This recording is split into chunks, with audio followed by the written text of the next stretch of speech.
नमस्ते सबैजनालाई Facebook page र युट्युब च्यानल सुनिल ब्लग्स 2 मा हार्दिक स्वागत गर्न चाहन्छु। सरजी आज फेरि अर्को नयाँ ब्लग लिएर उपस्थित भइसकेको छु। आजको ब्लगमा चाहिँ विशेष गरी म मेरो परिवारहरूसँग एउटा खुसी साट्न गइरहेको छु। त्यो खुसी भने के हो भन्दाखेरि हामीलाई चाहिँ आज हाम्रो भिडियोहरू हेरेर हामी बाबु गर्भमा हुँदै गर्दाखेरि सुप्रिम गर्भमा हुँदै गर्दाखेरि हाम्रो भिडियोहरू अपलोड गर्थ्यौँ। त्यो भिडियोहरू हेरेर हाम्रो एकजना कलाकार हुनुहुन्छ, डाङमा अहिलेको जल्दो बल्दो कलाकार दिदी हुनुहुन्छ, युट्युबर पनि हुनुहुन्छ, टिकटकर हुनुहुन्छ, ब्लगर हुनुहुन्छ र मोडेल पनि हुनुहुन्छ र उहाँले थुप्रै गीत अहिलेको जुन चर्चित विनोद महत्रासँग पनि एउटा गीत गाउनु भएको छ, त्यो पनि अहिले मिलियन भ्युज गइसकेको छ युट्युबमा भने।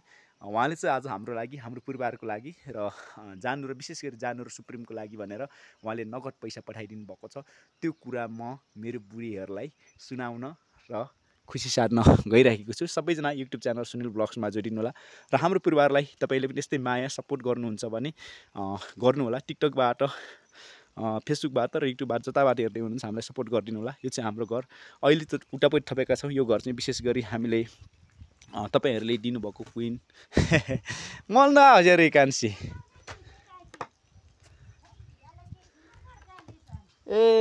कान्छी यो घर चाहिँ तपाईँहरूको दिनुभएको टिकटक क्विनबाट चाहिँ हामी जम्मा गरेर यो यस्तो बनाइसकेका छौँ।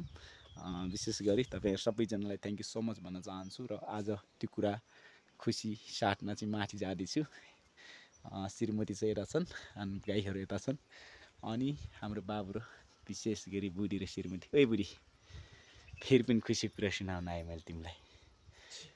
हामीलाई डाङमा बस्नुहुने दङ्गाली दिदी हुनुहुन्छ, युट्युबर पनि हुनुहुन्छ, ब्लगर पनि हुनुहुन्छ र मोडेल पनि हुनुहुन्छ। अहिलेको चर्चित गायक, अहिलेको भाइरल गायक हुनुहुन्छ विनोद महत्रासँग पनि उहाँले गीत गाउनुभएको छ। उहाँले मोडेल पनि गर्नुभएको छ। मैले विनोद महत्रा भाइ एकदम मनपर्छ स्वर भनेको होइन। अनि त्यो दिदीले चाहिँ आज मन्जु खत्री दङ्गाली दिदीले चाहिँ हामीलाई नगद 15,000 रुपियाँ चाहिँ सहयोग गर्नुभएको छ। विशेष गरी तिमी गर्भमा, बाबु गर्भमा हुँदै गर्दाखेरि तिमी दाउरा काट्दै गरेका, मकै खन्दै गरेका थुप्रै भिडियोहरू हेर्नु भएको रहेछ। त्यो भिडियो हेरेर हामी चाहिँ एउटा अलिकति दुर्गम ठाउँमा भएको नाताले गर्दा उहाँले चाहिँ हामीलाई, उहाँको पनि आफ्नै बाबु छ क्या सानो, फेरि यो बाबुभन्दा 3 दिन अगाडिको बाबु हुनुहुन्छ। त्यति बाबु हुँदाहुँदै पनि उहाँले हामीलाई चाहिँ नगद 15,000 सहयोग गर्नुभएको छ। त्यो पैसाले के किन्ने? विशेष गरी उहाँले के भन्नुभएको थियो भन्दाखेरि म चाहिँ आउन सकेन, त्यहाँ आउन सकेन, पैसा पठाउन, सामान किनेर पठाउन पनि सकेन, जे किन्न मन लाग्छ बाबु र आमाको लागि चाहिँ किन्नु भनेर पैसा पठाइदिनु भएको छ। त्यसले चाहिँ के किन्ने विचार छ तिम्रो? के किन्ने? चुप्लिमले के किन्नेले खै योले के किन्छ? सुप्रिमलाई त पहिला हाम्रो प्रिया लामा दिदीले दिनुभएको थियो। त्यो पैसाले हामीले, बहिनीले दिनुभएको पैसाले यो बनाइरहेका थियौँ। हामीले यो सबै बनाइरहेका थियौँ। अनि चाँदीको अहिले यो जम्मा 7,000 लाग्यो। 3,000 खायौँ बारे। 3,000 त्यसपछि के बनाइदिने? अहिले दिदीले दिनुभएको पैसाले त्यही बनाइदिउँला। एउटा चिनो बनाइदिने, किनभने दिदीहरूले यति धेरै माया, यति धेरै सपोर्ट गरेर दिनुभएको छ होइन। यो माया सपोर्टलाई हामी खेर फाल्ने छैनौँ। हामीले चाहिँ सही ठाउँमा सही प्रयोग गर्नुपर्छ। एउटा काम लाग्ने र एउटा चिनो हुने खालको, ताकि पछि लाउँदै गर्दाखेरि वाउ दिदीले दिनुभएको, गर्दै गर्दाखेरि त्यो दिदीले दिनुभएको भन्ने एउटा बनाउने हो क्या। सबैको मिसिएको, माया मिसिएको एउटा चिज बनाउने। के बनाउने छोराले अब के बनाइन्छ? दिदीले त दिदी भिडियो दिदीले दिदीको छोराले भात खाने दिन आउँदैछ अरे। 1 तोलाको बाला बनाइदिनु भएको थियो। हामी त 1 तोला र सपनाको कुरा हो होइन। तर सपना हामी चाहिँ त्यो बनाउनु हाम्रो त हैसियत छैन पो होइन, हाम्रो कमाइ पनि छैन। हामी त 1 लाख देख्यो भने त हाम्रो 1 लाखले त 2 वर्ष घरबार चल्छ। हेर बुढी, त्यो 2 लाख भनेको हाम्रो लागि धेरै ठुलो रकम हो। तर त्योभन्दा पनि हामीले दिदीले जति दिनुभएको छ त्यो र हाम्रो टिकटकबाट सबैजनाले चाहिँ जस्तै फुल दिनुभएको छ, क्विनहरू दिनुभएको छ, त्यो कलेक्सन गरेर हाम्रो युट्युब भिडियो हेरेर तपाईँ माया गरिदिनु भएको छ। त्यो हेरेर अब एउटा तिम्रो लागि चिनो बनाउने। मैले तिमीलाई विवाह गरेर केही पनि दिन सकेन, एकदम दुःखको कुरा भन्नुपर्छ। अर्को श्रीमतीलाई सुन बनाइदिन्छन्, बाला बनाइदिन्छन्, सिक्री बनाइदिन्छन्, तिलरी बनाइदिन्छन्। मैले तिमीलाई आएको देखियो नाकै खाली, काने अस्ति त हुन त अस्ति मैले बनाइदिएँ तिमीलाई, त्यो सानो भयो होइन, त्यो नाकमा चाहिँ बनाइदिएकै छ। त्यो मेरो होइन के र, आफूले बनाइदिएको जस्तै। त्यो नाकमा चाहिँ बनाइदिएकै छ यत्रो। अनि मेरो पछि एउटा माइतको सुन प कान खाली छ खै, कान यो कानमा पनि बनाइदिने भने त्यो पनि भएन। ठिकै छ, अब कान सानको त्यो खाली होस्, तप लाउने। अब तिमीलाई चाहिँ एउटा सानो पछि भयो भने एउटा घड्याउला जत्रो तिलरी बनाउँला। पछि के 3-4 महिनापछि दिदीले दिनुभएको पैसा हामी कलेक्सन गरेर उ गर्ने अनि हाम्रो खातामा आइसकेको छ र दिदीलाई विशेष गरी के भन्न चाहन्छु भन्नु मान्छे दिदीलाई धन्यवाद, धेरै धेरै धन्यवाद दिदी। तपाईँको तपाईँले गर्नुभएको काम कार्य कलाकार क्षेत्रको तपाईँको व्यवसाय फलोस् अनि मलाई पनि एउटा जब खोजिदिनु त दिदी। जब गर्न सक्छ तैँले दिदीको काम गर्ने के गर्छ दिदीको टोयलेट सफा गरिदिन सक्छ टोयलेट पनि सफा गर्न सक्छ त्यो टोयलेट त जोलाई नि सफा गर्छ के को फेरि दिदीको बाबु हेरिदिनु त्यस्तो दिदीको गाडी सफा गर्ने बिहान गाडी पनि रहेछ मैले दिदी कार आफै चलाउनु भएको त्यो भिडियो देखेँ त्यो कार चाहिँ बिहान बिहान धुलो टकटकाइदिने बिहान चिया उ गरिदिन सक्छ हो त्यो त त्यही राख्नु भएको होला त उहाँको त फेरि एमके कलेक्सन पनि रहेछ नि त त्यही कलेक्सनमा एउटा सानो जब दिनुहोस् त दिदी मलाई नकराओ कि तिमी त्यहाँ जब गर्न गयो भने त म त यहाँ कसले हेर्छ त मलाई म एक्लै हुँदैन सुनिलले पैसा कमाउन जानु भन्नेलाई ती मान्नुहुन्न अनि विदेशतिर जानु भन्दा पनि मान्नुहुन्न उमेर छैन नि त कान्छी मेरो अब म जानु पर्ला सुप्रिम जान्छ नि पछि यो चुला ठुलो भएपछि जान्छ मैले हेर्नुहोस् साथी हो मैले कमान जानु भनेर के गर्ने कमाउने खाना पुगेकै छ लान पुगेकै छ खोजी भने खुवाएकै छु आटो पिठो भने खुवाएकै छु पुगले मारेको छैन कपडा लाकै छौ भन्ने यस्तो जिन्दगीले कहिले चल्ने के गरी चल्ने हैन खाना र खाना चाहिँ बोकै राखेको छ तिमीलाई जस्तो म जन्मे उस्तै मर्ने भयो भन्ने चिन्ता छ मलाई केही यो संसारमा पाइला टेकिन काम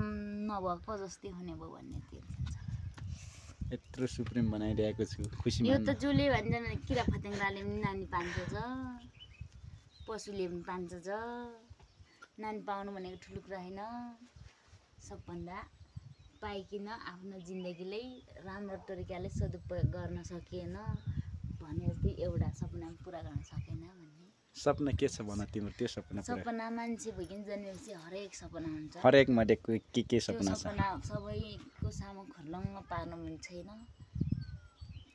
मेरो भनाइ त्यही हो ठिकै छ 12 बजी जाऊ मलाई खाना निकाल्दियो मान्छे भइकन जन्मिसकेपछि केही न केही गर्नुपर्छ भन्ने विशेष गरी थ्याङ्क यू सो मच दिदी यो यसको कुरा जति सुन्यो अब गनगनाउन थालिसक्यो सुनिललाई सम्झाइदिनुस् त कोहीले जाम खाना खाम अनि म बाख्रा चलाउन जाने छिटो खाना निकालिदिन्छ त्यही भइकन म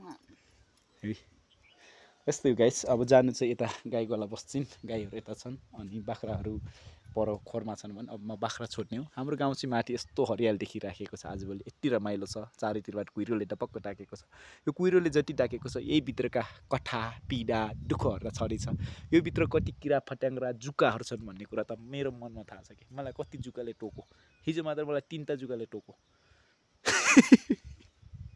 3टा जुकाले हिजो मात्र मलाई बलात्कार गरो मेरो रगत भएर मलाई छाडो 3टा जुका म सुतिरहेको थिएँ मेरो खुट्टाबाट 3टाले बलात्कार गरो मलाई त्यस्तो पनि नगर्नु के जुकाएर मेरो पनि जिन्दगी हो नि त मेरो इच्छा विपरीत त्यो जुकाले किन टोक्यो मलाई त्यो कुले बुझ्दिने भन्ने कुरामा चाहिँ हामी यता छौँ मेरो गुरुहरू यता छन् भने पारिपट्टिदेखि चाहिँ सुनचौरी गाउँपालिका 1 नम्बर 7 जेलबाङ माझबाङको गाउँहरू अनि माथि चाहिँ लिल्के डुरी त्यो डुरीबाट उतापट्टि गयो भने हामी रोल्पा नगरपालिका पुग्न सक्छौँ रोल्पा नगरपालिका लिबाङ यताबाट हामी उता गयो भने सुनिल स्मृति गाउँपालिका जान सक्छौँ गजुल त्यहाँबाट तल्लो गयो भने लुङ्ग्री गाउँपालिका उतापट्टि लुङ्ग्री गाउँपालिकाको हारजङ जान सकिन्छ यो डाँडाभन्दा पल्लो गएर सुनचौरी गाउँपालिकाको ठाउँहरू जान सकिन्छ भने योभन्दा पल्लोपट्टि गयो भने ठबाङ गाउँपालिकाको उवा जान सकिन्छ योभन्दा माथि गयो भने ठबाङ गाउँपालिका ठबाङ जान सकिन्छ र यो डाँडाबाट माथि गयो भने त्यहाँबाट उता भयो भने हामी मिरुल ठबाङ गाउँपालिका मिरुल जान सकिन्छ भने हामी ठ्याक्कै बिचमा रहेको गाउँमा छौँ र यति खुसी छौँ मेरो बुढी र मेरो बच्चासँग हामी छुट्टै संसार बनाएका छौँ यहाँ भन्दै आजको ब्लग लगभग हामी खाना खान्छौँ खाना खाइसकेपछि फेरि जोडिनेछौँ जाम बाबु मेरो चेप्लिम जाम न खाना निकाल्दैन 12 बजी कान्छी खाना निकाल्दैन है कस्तो भएको यसको खुट्टा यार कति गोलो छ है यो चाहिँ चेम्ना बिजौता यो हारजङमा सिलाएको यसको 2टा टोपी छ यस्तो जाऊ जाऊ न खाना निकाल्दै जाऊ कालो भएको छ अर्कोले सेट हो र जाऊ चेम्ना बिजौता म पनि टन्नै पैसा कमाएपछि त टन्नै पैसा कमाएपछि त म पनि दुखी गरिबलाई सहयोग गर्थेँ।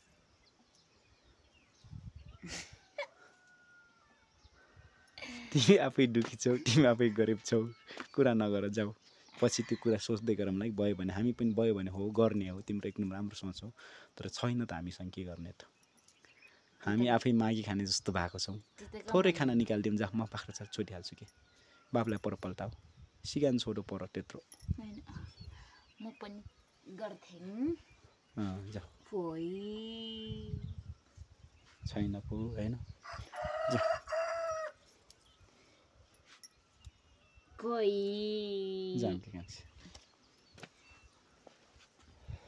पैसा कमाउन नसकेर म लास्ट दुखी छु गाइस। के गर्ने, जिन्दगीमा सबै थोक कमायो तर पैसा कमाउन सकेन। दुश्मन कमायो, मित्र कमायो, साथीभाइ कमायो, आफन्त कमायो, तर पैसा कमाउन सकेन यार। कमाएको पैसाको सदुपयोग गराउन सकेन यार। गाह्रो छु। मेरो त म त सिरियस भयो, मेरो आँखाभरि आँसु भयो तिमीले यस्तो कुरा देखेर। म रुएँ। जता हेरे नि त्यस्तै त्यस्तै छ, नरौ निर्माया संसार यस्तो छ भनेर गीत चिट बुझाउनु पर्यो होइन। खाना निकालिदियो ल्याउ मेरो बाबु। यही त चिसो लागेको छ, खै म त दिनु। छिटो के 12 बज्यो के